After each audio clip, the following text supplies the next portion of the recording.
অনেকেরই মানিব্যাগে টাকা থাকে না, মানিব্যাগ ফাঁকা হয়ে যায়। সারাদিনের পরে দেখা যায় মানিব্যাগে টাকা নেই এবং মানিব্যাগ ফাঁকা, এবং অনেকের মাসের শেষেও সেরকমভাবে টাকা জমতে পারে না, জমায় না টাকা।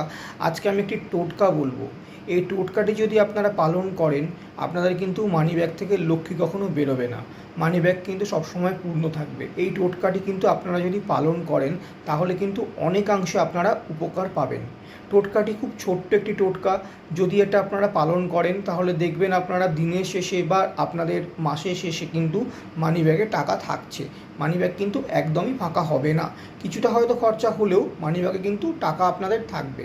টোটকাটি হচ্ছে, যদি আপনি টোটকাটি করতে চান তাহলে আপনাদেরকে বৃহস্পতিবার দিনকে এই কাজটি করতে হবে। কি করতে হবে?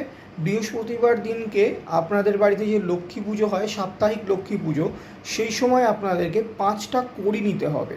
একটি লাল কাপড়ের মধ্যে 5টা কড়ি এবং 5টা 1 টাকার কয়েন আপনারা নেবেন, দিয়ে ওটাকে ভালো করে গিঁট দিয়ে আপনারা মা লক্ষ্মীর চরণে রেখে দেবেন।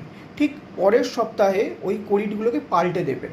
ওই কড়ি ভর্তি যে পুঁটলিটা, ওটা কিন্তু চেষ্টা করবেন আপনার সঙ্গে রাখার, বা তার থেকে যদি 2টি কড়ি এবং 2টি কয়েন নিয়ে আপনারা আপনাদের মানিব্যাগে রাখেন তাও চলবে। এটা কিন্তু আপনাদের প্রত্যেকটা সপ্তাহে করতে হবে। এটা করলে কিন্তু আপনাদের কাছ থেকে মানিব্যাগ থেকে অর্থ কিন্তু ফাঁকা হবে না। আপনারা যদি এটা করতে পারেন তাহলে খুবই উপকার হবে। মা লক্ষ্মীর কৃপায় আপনাদের কিন্তু অর্থপ্রাপ্তি এবং অর্থ সবসময় আপনাদের মানিব্যাগে থাকবে। এবং চেষ্টা করবেন বৃহস্পতিবার দিনকে অবশ্যই নিরামিষ আহার করার।